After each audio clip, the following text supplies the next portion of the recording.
Hello all, who is watching us. I am here in live session with amazing actor, amazing puppeteer, Mr. Brianem Herringem. Hello, Brian. It's Hello, it's Dobry Den. How are you? Hi. it's incredible to have you here with us during the Czech Star Wars Day for 2021. We are really sorry that we cannot be, let's say, to be in person during the show, but I believe this is great experience where we can connect together from another part of the world. So this is, let's say, one advantage with this, let's say, struggle time. Absolutely. I mean, we have to be safe and do what we can, but it's nice that we can connect virtually like this for these May the 4th celebrations. So it's great. It's great to be here. And I've been over to the Czech Republic a few times and I really, really like it. So I'm looking forward to getting back when we can. Okay, so when you start about the Czech Republic, you was here for visiting or for work? Let's say I, business or well, pleasure. well, I first came over in the and we had a cultural exchange between the town I live in and we went to Havishov, I believe, and we were dancing. I trained as a dancer very early on in my career, and so we took a dance troupe over and we did a small tour, and then I came back. I shot a commercial in Prague. I've been back to work a couple of times with various commercials. Yeah, and it's always lovely, great food, good beer too. I hope there will be another experience where Mm, we could meet you, for example, during the Prague show, because there yeah, is we have a absolutely. very nice convention, but we will see. Yeah. Yeah, we'll sort something out. That'd be great. Okay, so first, I would like to because yeah, everyone expect we will talk about Star Wars today, but Hmm. that is but before we will get there, I would like to ask you about your treaty experience because even yourself in your official bio mentioning that your career start about doing the theater work, Mm. that you was the man around the theater. So Well, how this happened? Uh, how you joined the theater, let's say. well, my mother was a wardrobe mistress. She would build costumes, and so she would build those in our local theatre. And I got involved from there from a very, very young age. So I was running around backstage when I was 3 years old. It was probably incredibly dangerous. They wouldn't let you do it now, but I was involved through there. Really, I did dance classes, as I just said, and I got involved with our local youth theatre. So I was very much doing it in a community amateur based way. But we had an amazing youth theatre program in the UK, and I learned acting and dancing and some singing. I'm not a great singer, but I get by. And I also used to write shows. We would put plays on. So that really was the bulk of my training. And from there, I just went into working professionally.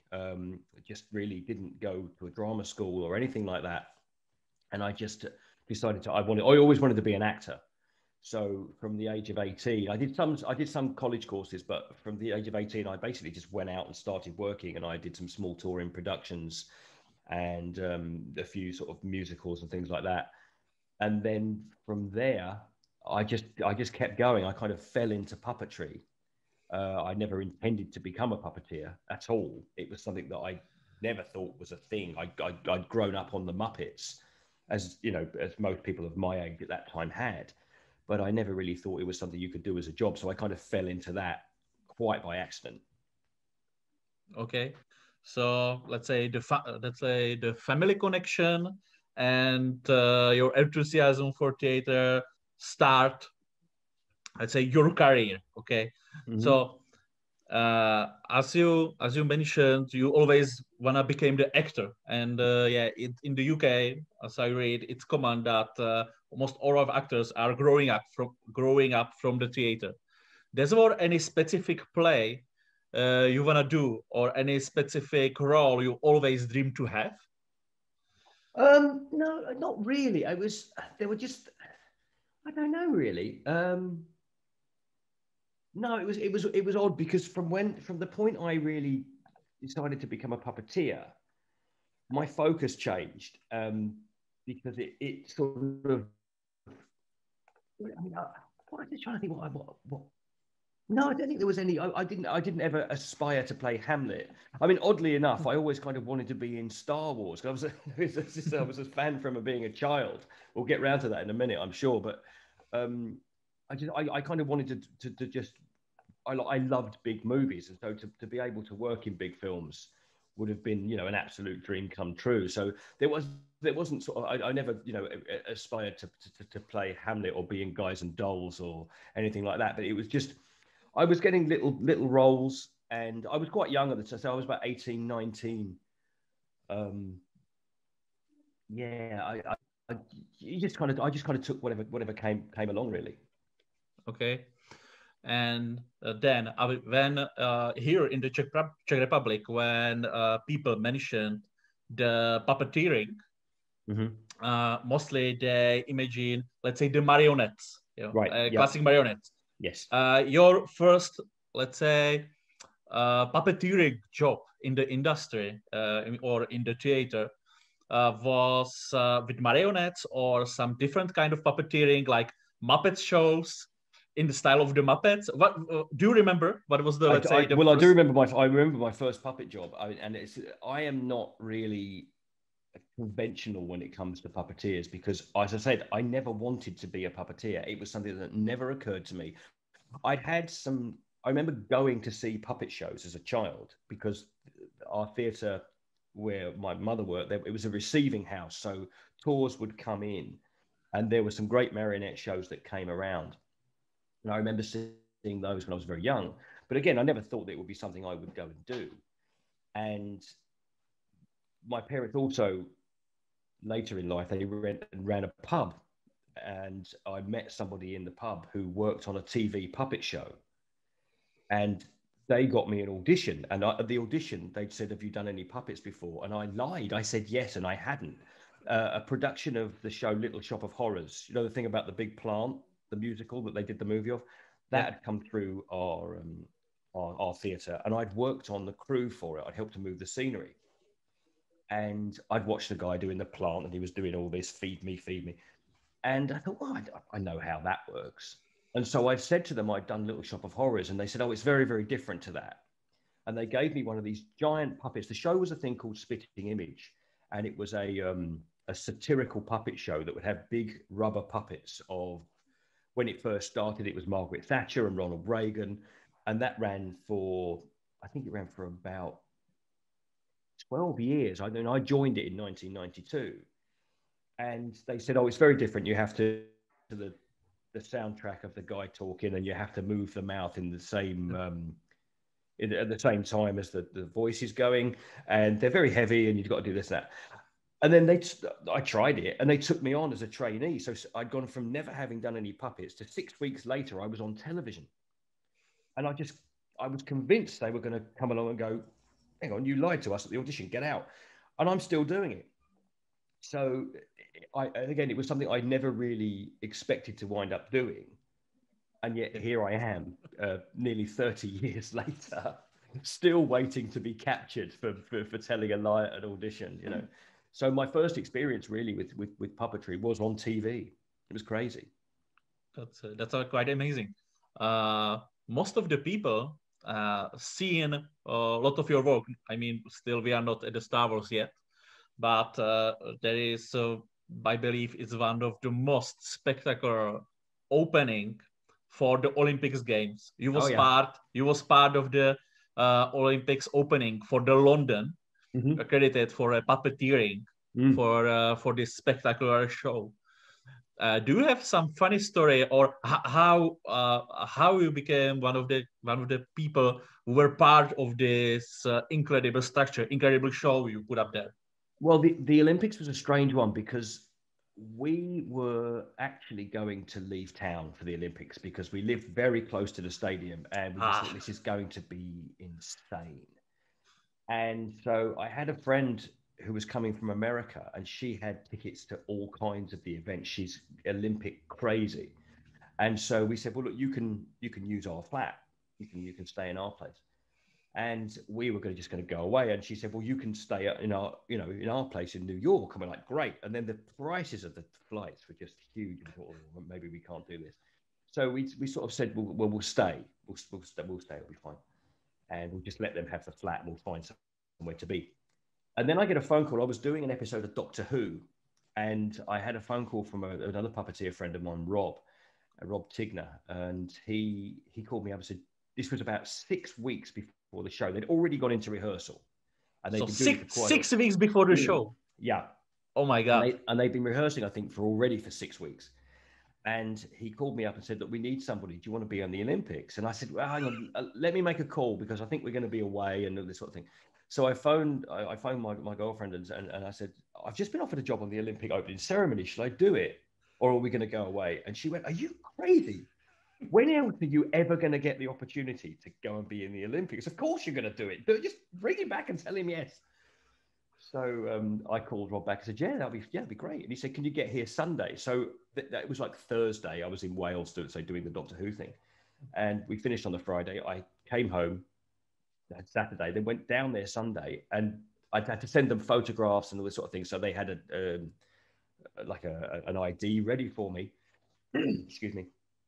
And so I just walked in on the Sunday, walk all through security and did that. And I walked into this giant stadium and there were just people everywhere.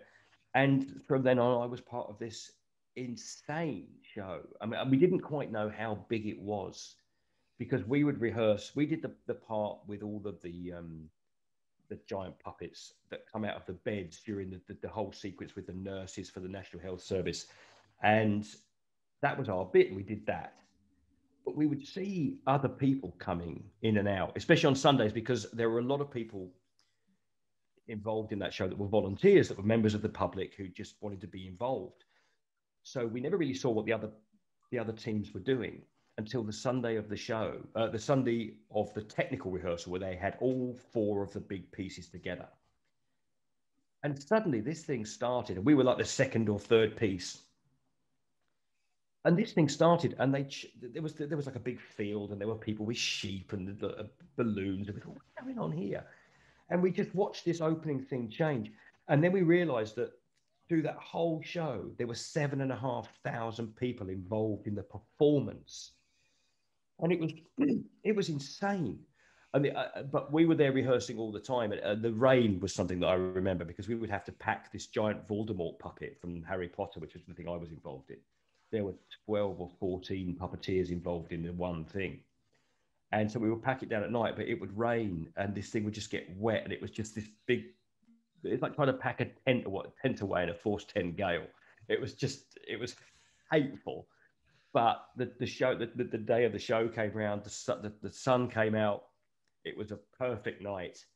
And it was just the most amazing experience because the seats in the stadium, they all had LED lights on. So everything looked like it was either on fire or they would run these amazing light shows around, but you couldn't actually see the people in the seats unless when you ran in, you could see them as you kind of caught a glimpse. And then as you ran out, you could kind of have a little look. And we all had in-ear monitors so we could hear the director. So you couldn't see the crowd and you couldn't hear the crowd. I mean, we were fairly sure that there were people there. And then you suddenly, every now and then, you realize that people were all over the world were watching it. And you try not to let that kind of put you off at all. But because I lived so close to the stadium, we'd done our part of the show. I'd got my costume off and my makeup off. I'd had a beer and then I'd left because they didn't want people hanging around because there were so many people involved. They didn't want everybody there at the same time. So I'd got the costume off, got the makeup off, had a beer, and then got on the train and I got home before Paraguay brought their flag out. So I reached home and there were people watching the show in our house, and I'd been in it not an hour before. It was very strange, but it was an amazing thing. They ran it during the lockdown. They ran the show again. The BBC showed it, and I'd never seen it, so I watched it, and it was just an amazing thing to see, and it was one of the high points of my career. It was just a crazy thing to have been involved in. Just amazing. I even as the kid, I as a kid, as a younger. I remember I seen a lot of Olympics opening during my life, but this was probably, let's say, one of the best show of the British culture to the world, and all the art which was presented there, and it was, in a simple word, it was spectacular. It was amazing.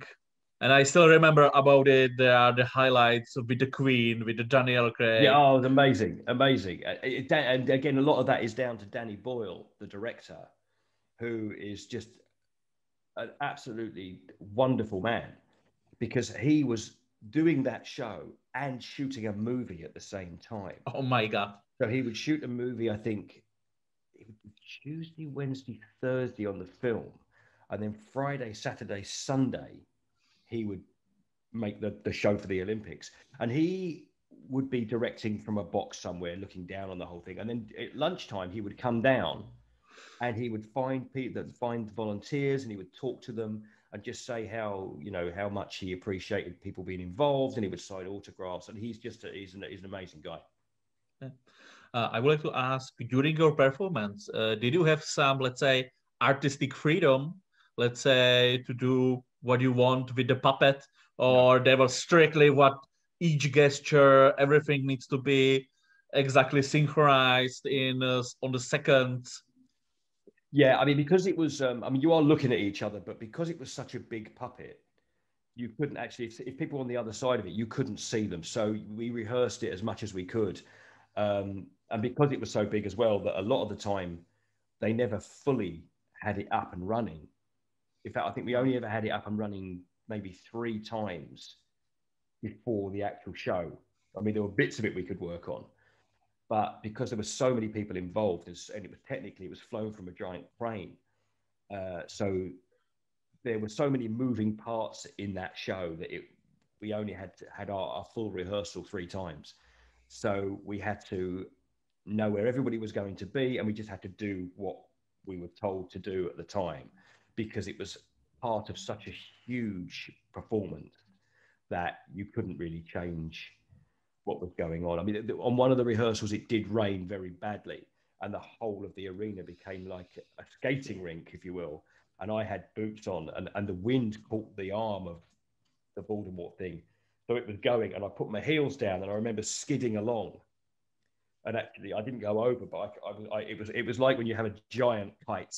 You know, if it went, you were in trouble. You know, so there was no one was holding it down. Okay. And in general, as the puppeteer, during your work, do you prefer, let's say, the exact instruction, what the director wanna do, what director wanna see, or do you prefer if you can put, let's say, more from you, more, let's say, if you have some, if you have some creativity freedom when you puppeteer to add, if it's alien or robot or anything or any creature? Well, a lot of it also depends on the production. So if you are doing maybe a theatre show and you're interacting with children, you can play around with it there a little bit, you know, to see what the kids are doing. And if it's an audience participation, you can have some fun there. Or you could be involved in something extremely technical in a movie or a TV show, and then you have to do it exactly the same every time. However, when you're doing something like that, you often, when you rehearse, you bring your personality or your improvisation to the rehearsal, and the director would go, "Oh, I like that. Try that." So when we do a show, say something like Little Shop of Horrors, which I have, although I lied about it in the old days, I've now done that production 10 times. During the rehearsal period with the voice of the plant, you can play around and you can find what works. And then once you've found what works through the improvisation in rehearsal, you can then nail that down and do exactly the same every night. And then it looks like it's just one performance, because with Little Shop of Horrors, you have somebody doing the voice live and you're inside the plant doing the performance physically. And you have to marry those 2 performances up. So it's like one being. So if you change it and you don't tell the other guy you're going to change it, it doesn't look good from the audience's point of view. So you have to really be in sync. And I've worked with a couple of guys, one guy in particular, Kevin Cornwall, who I've subsequently worked with on Star Wars, who we have worked together, very successfully on Little Shop of Horrors, and we absolutely have it down to the finest second. Okay, thank you. That really helps. Yeah. Yeah. So now I think it's final time to move to Star Wars, because most of our... you don't want to talk about Star Wars. Nobody wants to talk about Star Wars. Most of our audience is interested, of course, about your work. But before, let's say a little bit warm up about the topic. Do you remember your first interaction with Star Wars? If you see it as the kid, or if you read the comic books first, or anything. Well, I did all of it. I was 7 in 1977, and my dad took myself and my brother along to see it at a local cinema. I remember I slept through the end because I was 7 years old. I was exhausted, and I think we'd had to wait to get into a show, so that we couldn't get in immediately. We had it on one screen, and so I saw it when it first came out, when it was just called Star Wars. There was no Episode 4. Sure. It was just Star Wars, and it blew my mind, and that's all I wanted. That's all I talked about. I was that kid. I've said this a lot. I had the curtains and the toys, and I read the comics, everything that had Star Wars on it. I wanted it, and it was so extreme that I remember having a school report card come from the teacher to say that my Brian's obsession with Star Wars will lead him nowhere, and he should concentrate on his academic studies. And we wish we still had that. Now, so I was completely obsessed with it. Yeah, I was just crazy for it. Do you remember your favorite moment from the movie when you saw it for the first time? I know it's a very, very long, very long time ago. Very long time ago. Well, I think I like the cantina a lot. I remember liking that. I mean, my favorite character in the first movie was Chewbacca, and I thought he was great. And in fact, he and Darth Vader were the first two of the characters, the first two action figures I had, with Darth Vader and Chewbacca. But yeah, I think the cantina made a big impression on me as a kid, and again, I think it's sort of stuff because liking the Muppets as well, and there were all those crazy characters going on. Yeah, probably the cantina. Yeah. Okay, so after the years, you became of the crucial crew of the new Star Wars trilogy, from Episode 7 to Episode 9. Plus, you work on the spin-offs as well. Yep. So, how it happened that you just received a call from someone and they told you, hey, you want to do Episode 7? Or you did the audition? Well, it came about. I had been working for a gentleman called Neil Scanlon, and Neil had his own creature shop. Neil won an Oscar for a film called Babe, which was the movie about the little pig who herds the sheep. And Neil had won an Oscar. Neil came out of the Jim Henson creature shop. And I'd worked with Neil a few times, and then we did a film called Prometheus, which was Ridley Scott's Alien prequel. So I was working with Neil on that. And then I hadn't had a little bit of work for a while, and I was kind of looking around for work, and I'd called Neil up, and I was looking for somebody's phone number because I was trying to pitch for a commercial. And Neil, we were chatting away about the sort of state of the industry. And I just said in passing, because I knew Star Wars was coming to the UK. And at that point, nobody knew who was working on it. And everybody was looking around going, who's doing Star Wars? And I said, and now, Neil, I've got to find out who's got the Star Wars job and kick his door in. And Neil said, well, don't do that because I like the door where it is. And I was kind of embarrassed. Sorry, I didn't realize. He said, don't worry, I'll find you something.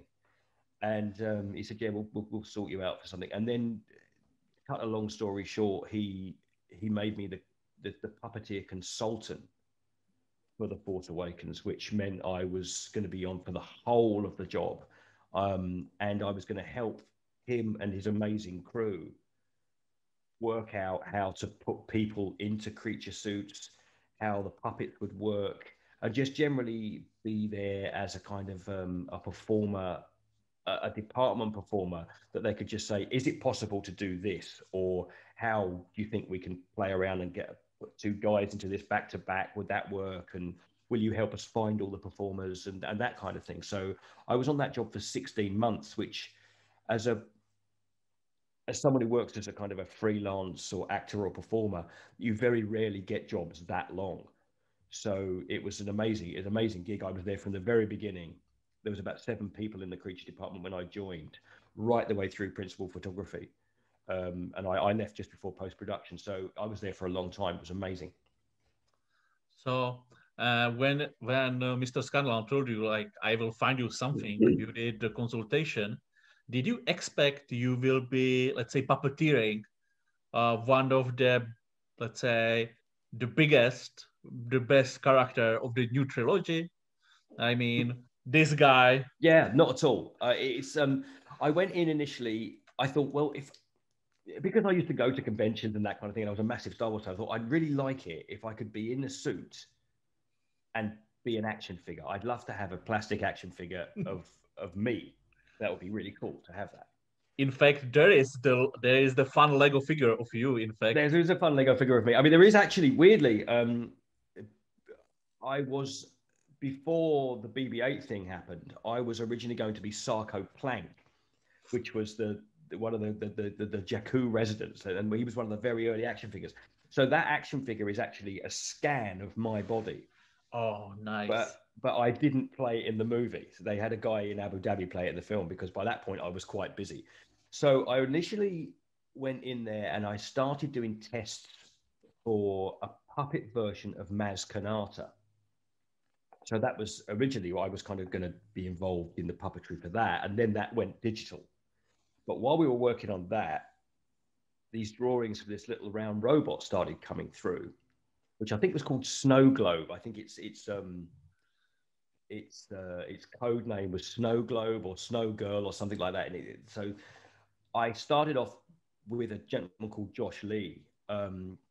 Josh is what I also need to mention is that I am talking to you today because you've seen me in a green suit on the making of documentaries. But BB-8 is a huge team effort. And I can only really be here with myself and Dave Chapman, who's the other BB-8 puppeteer. We work with a great group of people. There's Josh Lee, who was the chief engineer, and Giles Hannigan, who worked with Josh. There's Matt Denton, who was the animatronics programmer, who also drives one of the BB-8 versions, which we'll talk about in a minute. And then you've got Jake Lunt Davis, who did the designs, and Christian Altsman, and a whole bunch of other people. And so Dave and I are very, very lucky that we can come and do these things because of the efforts that everybody else has made. So I jump back to the question. I started off with Josh Lee, built a little puppet about this big, and he just said, see if you can get a performance out of this. And I had control over the head and the body, and I did a little study on a table. I was wearing black and on a black background. So we just had the little droid rolling around. I was just making him sort of look at things and just get things out. And we showed that to J.J. Abrams, and he went, that's great, do it like that. That's great. And then the real work started, because we had to then work out how to make that into a full-size physical puppet because they really wanted something on set. They really wanted something practical for the actors to talk to. And so the guys went away and they realized this. There were 7 different versions of it, some of which were just straightforward rod puppets. When you see me in the green suit running around pushing it, I've got control of the body and I've got 2 axes on the head. So I can do this with the head and this with the head. And Dave will turn the head left and right. And we have to be synced up together to know when it's going to look up and that kind of stuff. And so they went around making these amazing animatronics. Matt and Josh, they built these incredible pieces of kit, and I got to puppeteer, say, some of those, and say it was down. The performance came down to myself and Dave and Matt as well. Matt would drive the ones. There are some with wheels on the back that they would delete the wheels later digitally. So Matt would drive those because Matt's a better driver than I am, and then Dave would do the head on that. And I would either do the lights, and I would also do the dialogue. I would provide the dialogue for BB-8. but the actors. So Daisy Ridley as Rey would ask it questions, and I would go and just beat back at her. And really, excuse me, I've got a bit of a thing. Excuse me. So I would beat back at Daisy, and it would help the actors interact with BB-8 and also know the timing for their performances. Because as Anthony Daniels has very famously said, he would talk to R2-D2, but there would never be anything coming back from R2 because Kenny Baker couldn't hear him and he didn't make any noises. Yep. So Anthony would just leave gaps. He would actually, it was weird because he would perform R2-D2's dialogue in his head and then react to it because there was nothing coming back at him. So when he got to work with BB-8, he was absolutely over the moon because he'd ask it questions and I'd just bloop and beat back at him. And he would have a lot of trouble not looking at me because when we used the puppet version of BB-8, I'd be 4 feet behind him, either stood up or crouched, trying not to make eye contact with the actors because that's quite distracting because they need to look at BB-8 and not look at the guy in the silly green outfit. So that was quite tricky. But when I got the job of sort of developing it with Dave, and we had all the puppets built, and then Dave and I had like 2 weeks to go away into a soundstage and just work out how BB-8 was. We had to find his personality. We'd already done a demo. I'm terribly sorry. We'd already done a demonstration for JJ and Kathleen Kennedy, which was possibly the single most stressful day of my life, where you were trying to demonstrate these new puppets for people. I've been a fan of JJ's work, and of course Kathleen Kennedy, I've been aware of her. Oh, excuse me, there's a thing going past. There we go. I've been aware of Kathleen Kennedy's work because of the stuff with Steven Spielberg, and when you think, oh yeah, she was Steven Spielberg's assistant on Raiders of the Lost Ark, and her name was on every movie that I loved growing up, and there she is going, okay, let's see it, and they're lovely as well, but to have to demonstrate these puppets for them, because there was still the possibility that BB-8 would have been done digitally if these hadn't worked and they hadn't liked what we'd done. They either would have got some new puppeteers in, or they would have just gone digital. So there was a lot riding on it, and there are digital versions of BB-8 in the movie, but for the most part, it's a physical entity. And so we were working with the puppet version. That was the last one we showed, and JJ said, "How does it switch off?" And actually, we'd worked that out. And I said, "Oh, there's a button under the head. If you just reach under and push it," and he reached under and it just touched something that wasn't there. And I did the whole thing of it powering down, and then we showed him it powering up, and we did a whole bunch of little improvs with him. And he just said, "I love what you're doing, love the way you're puppeteering it. Go read the script. You're in the movie." And so that was the point we got the job. I mean, we'd been there a long time, but that was the point we officially got the job. And so Dave and I then had to go off, and they took our cell phones off us and they put us in a little room, and they gave us these 2 big black leather bound books with red pages. And we had to go in this room, and there was somebody sitting in the corner of the room who was there to make sure that nobody copied the script. And we sat down and we opened the book, and it said Star Wars Episode 7, written by J.J. Abrams and Michael Arndt. And then like, okay, Lawrence Kasdan. Turned the page, and it just said, "A long time ago in a galaxy far, far away." Bang, and we read it, and then we read the script. And we realized during reading that script that BB-8 wasn't just in that movie. He was in that whole movie. And suddenly we realized that we had a huge deal on our hands, and we really better not screw it up, because it was such a massive part of the film. And that was when we had to go away. We had 2 weeks then. We had the script. We knew what it had to do, and we had to find ways of achieving it. And we had to find out if we could achieve it. And if we couldn't, then there were bits of it that would have to be digital. And so we just broke the script down, went through it. They told us we'd never have to go downstairs And actually, we did have to go downstairs, and we had to make that up on the day when in the bit with Maz's castle, when BB-8 comes down the stairs, when she hears the lightsaber calling her. That was we had a couple of hours to work that out. So we decided that BB-8 doesn't like stairs because he's round. So if you watch him, he's coming down on his backside like a little kid when they first start coming downstairs. They bump down the stairs, and if you look, he actually checks each step before he comes down. So he just looks and bumps, and he looks again, and he bumps. And we were only originally, Jagger said, "Oh, just do 2 or 3 steps, it's fine." And then he would go, "Oh, can you go a couple more? I'll do a couple more. And there were like 17, 20 steps, and that thing weighs about 25 pounds, which isn't a lot. But when you keep doing it, when you do 10 takes or something, it does get very, very heavy. Okay. You mentioned the first time you read the script, and it's, let's say there is urban legend or it's common knowledge that in Hollywood, when actors and other crew are getting the script, some of the parts are, let's say, the false ones, so it would not spoil something from the movie. Yeah.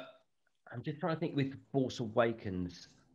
I think I read The Force Awakens as we shot it, so that I knew what was going to happen for Force Awakens. I do know that I knew that Han Solo, for anyone who hasn't seen it, by the way, Han Solo dies. Yeah. I was I knew that Han Solo, that I was there when I saw that get filmed, and so I had to sit on that secret for 2 years because we shot it in 2013 and it didn't come out to 2015. But with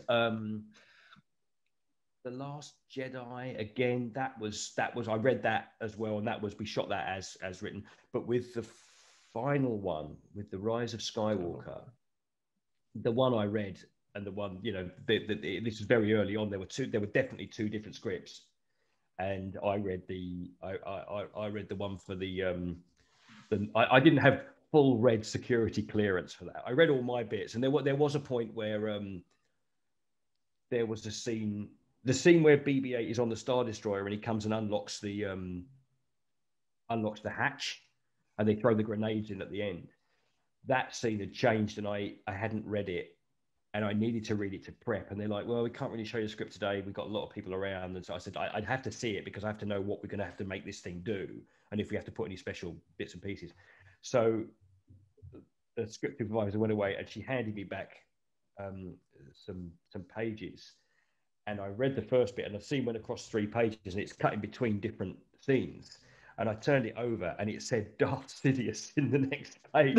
And I went, "Oh yeah, I can see why you're not handing this out," because they'd kept that really, really quiet. I mean, I had a suspicion because I knew, even within our department, our guys were doing the Emperor's makeup, but they weren't allowed to tell anybody what they were doing. And there was a room in our department that had all the windows blacked out, and you weren't allowed in there.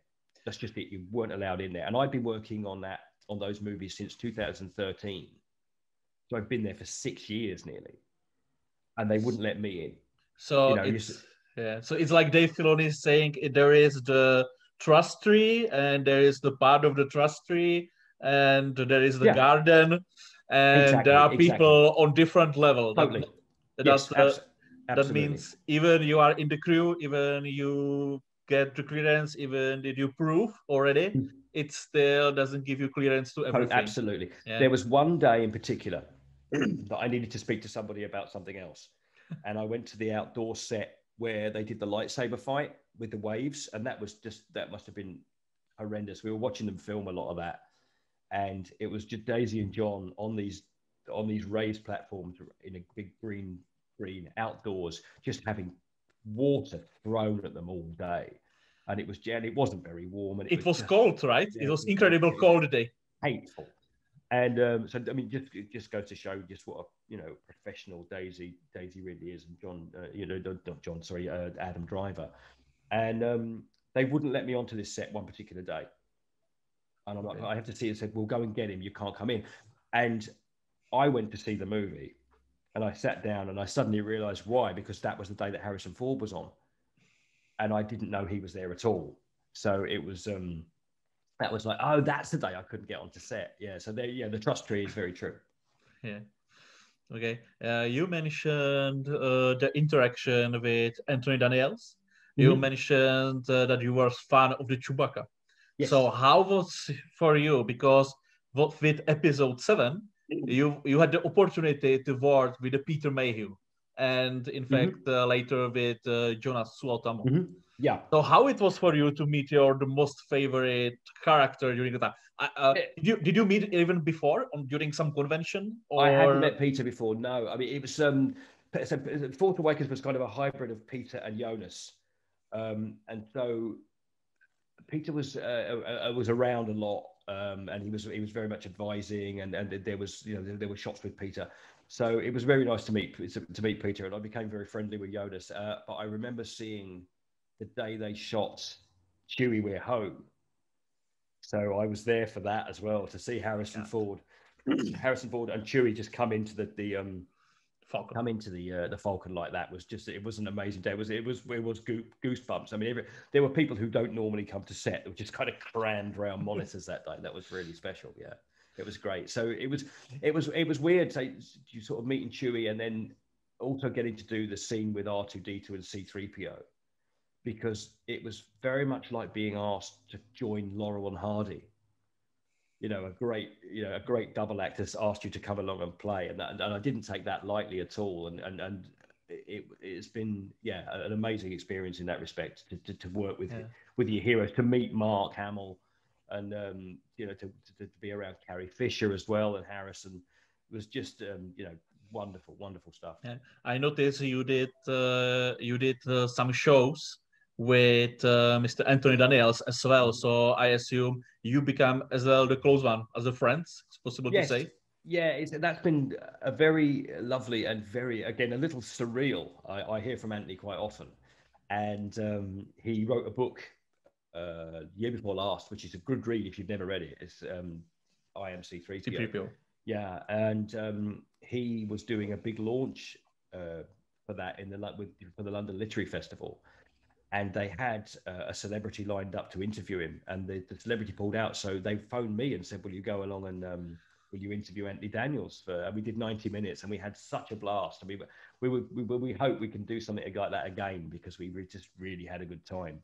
And he loves an audience. And if you've ever met Anthony, he's quite the showman when he gets going. And so it was nice for me to be able to interview him, because I understand what he does, because I've worked in creature costumes as well. And so I kind of understand a lot of the restrictions. So I just don't think he gets enough credit for what he does in that suit, because C3PO is the character that takes you through definitely the first 6 of those movies. And he runs a full emotional range, and his face doesn't move. He's doing all of that with his body language and his voice, and he can't blink, he can't close his eyes, he doesn't smile, but you can almost feel his facial expressions change, and the skill involved in that is huge. And I think Anthony has done such an amazing job to be the custodian of that character for so long as well, especially to not be recognized in a way that, say, Mark Hamill or Harrison Ford or Carrie Fisher were.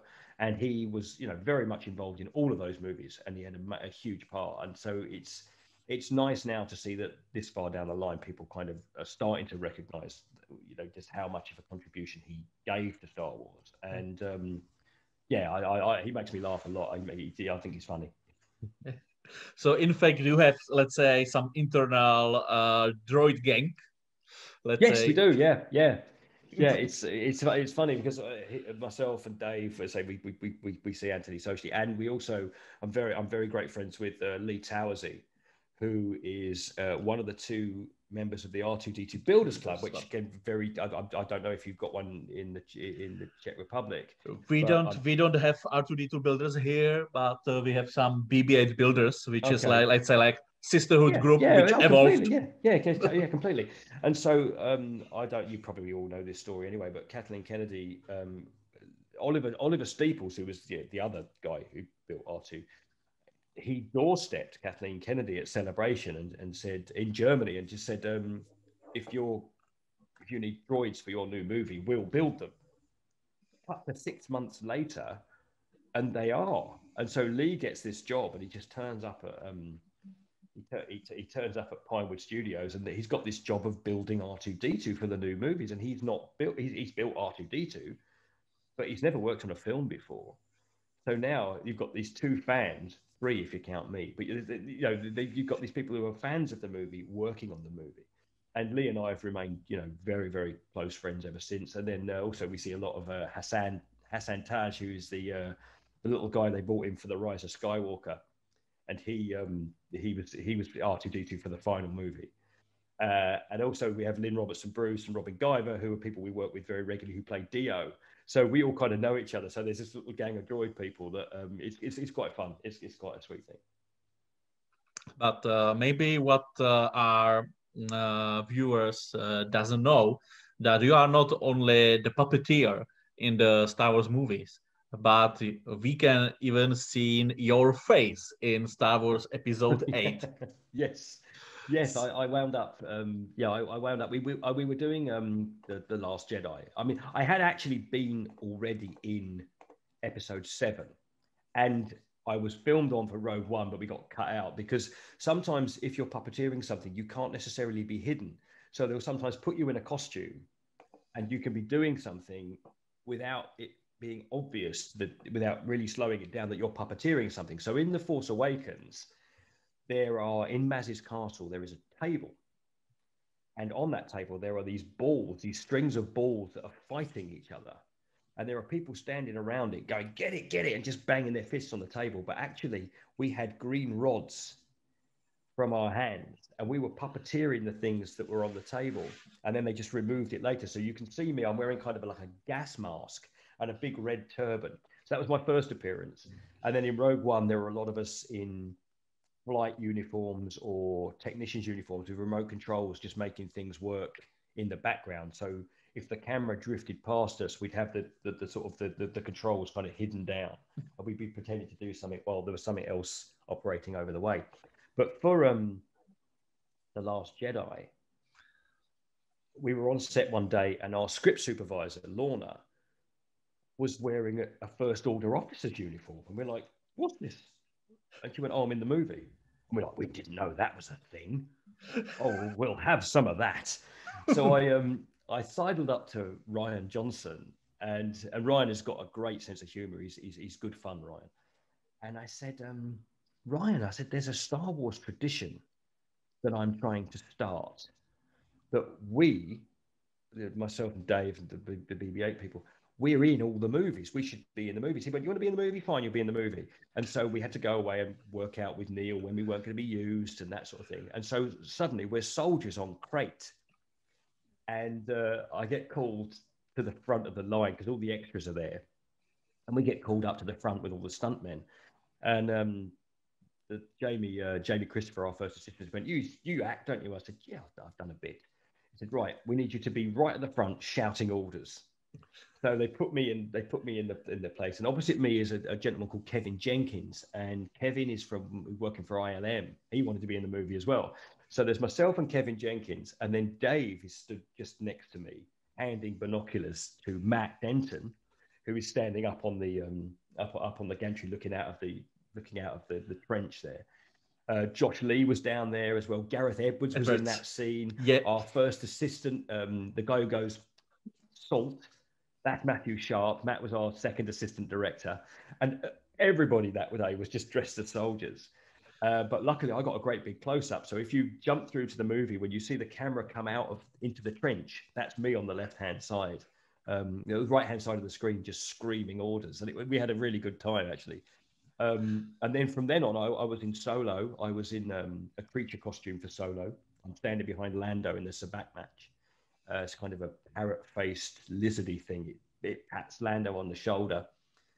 It's also in the yacht, with Dryden's yacht. And then for the last one, Dave and I were back in soldiers' uniforms again on the battle for the Star Destroyer. I don't think we're in the movie. There was a lot. They shot a lot of footage, so we might be in there somewhere. But yeah, but the Last Jedi was really my big appearance. So, and for you, it was, let's say, would you change it? I mean, if you can pick up, you will be doing the puppeteering for Star Wars or acting in Star Wars. I mean, like the face character in the trench? What do you would choose? The puppeteering. I mean, I got to do BB-8, you know, and it was such it was a big thing. I mean, we didn't quite know how it was going to be received, BB-8. We didn't know if people were just going to go, oh, we don't like it, it's not as good as R2-D2 or whatever. But it went down so well. I knew it was big when I did a film in India between Force Awakens and Last Jedi. And we were walking along a big shopping street in Mumbai, and there is BB-8 in the window of a toy shop, and you just go, yeah, this has got everywhere. This thing is absolutely global. And it was just such it's a sweet thing because you can do something like that, but you can still remain really anonymous. I mean, it's a strange thing. I always say that you know, the good thing about being a puppeteer is nobody knows who you are, but the bad thing about being a puppeteer is nobody knows who you are. So you kind of you get to keep your anonymity, and you get to do stuff like BB-8, but equally you can't get a table in a restaurant. It's not like, you know, you can't just carry, you know, BB-8, you know, it's not the sort of thing you do. But it's fun to have done that. And sometimes you see kids playing Star Wars, as I did when I was 7, 8 years old, and they'll be like, you be BB-8 and I'll be Finn or whatever, and you just sort of watch them, and you walk past and they have no idea that, you know, you did BB-8 or you were involved in that. It's quite a fun thing. In case, let's say pretend the situation that you would be called back into Star Wars movie action.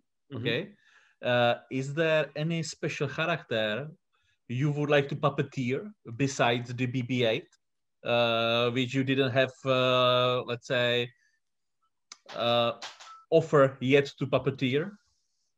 Well, I mean, what one that already exists?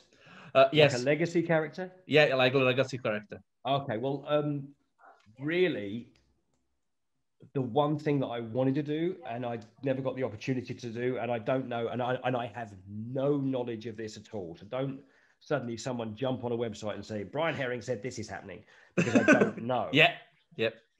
I really wanted to do Jabba the Hutt, and I hoped that Jabba the Hutt would be in the Kenobi TV show, because if he's on Tatooine at that time, Jabba would be there. But because now that's gone over, they're filming that in LA, I won't be involved in that. So maybe somewhere somebody is making, I don't know, but maybe someone's doing a full-size Jabba the Hutt. That would have been fun to do, a Jabba the Hutt puppet. Oh my God, I believe in the Last Jedi, there was about 10, 15 people who did the Jabba the Hutt, or maybe even more. In Return of the Jedi. Yeah, I think there was a lot of people involved, I believe. Well, in Return of the Jedi, I think there were 1, 2, 3, 4, 5 puppeteers on that. 5. It's only 5. Well, although when we did Bor Gullet in Rogue One, which is maybe where you picked this up from, when we did Bor Gullet, there were about 20 of us did that. Yeah, okay. That was so probably fix it. Yeah. That was a massive thing. Huge, because a lot of people just thought that was completely CGI, but there was a full-size Bor Gullet built. There were people crammed inside that, moving the body. There were people underneath with rods, moving tentacles. I was outside doing the eyes. It was crazy. And it was all covered in this really horrible slime as well. And you couldn't get it off your hands. It was just vile, but it looked great.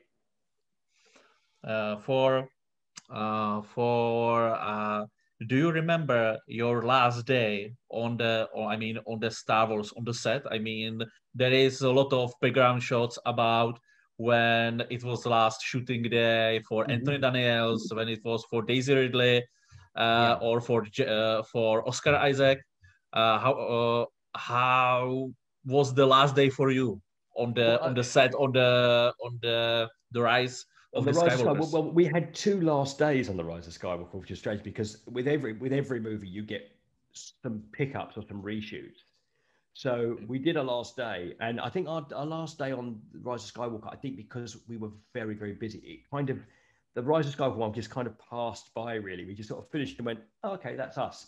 When we on The Force Awakens, there was a major thing. I mean, they held BB-8 aloft. John Boyega was singing the song from The Lion King, and it was a really big deal. But by the time we got to the last one, we just kind of sort of slid out of there. But we came back to do some pickups, and that was quite nice. You know, it was by that time, it wasn't the pickups that weren't a particularly big crew, but you know, JJ, very, very lovely fella, and so he thanked us for our work, and that was great. And Tommy Gormley, the first assistant, is always, you know, very efficient and a really, really great fella. So we got a round of applause. It was kind of a, I think the Rise of Skywalker was kind of a quiet thing. Everybody finished on the same day with Rise of Skywalker as well, because we were all shooting. There was a big thing. You know, I remember Daisy giving a speech and she was in bits, and JJ, you know, it was a big day, the last day of the shoot. And I mean, it's strange because with Star Wars, you never quite know if you're going to go back. So because there's more, you know, they're filming Andor at the moment, which I'm not involved in, but they you know, it will be a continuing thing. So you don't quite know when your last ever day on Star Wars is going to be. I may have had it already, but I hope not. You know, I hope to go back. And before we will finish, because we are almost at the end. Okay.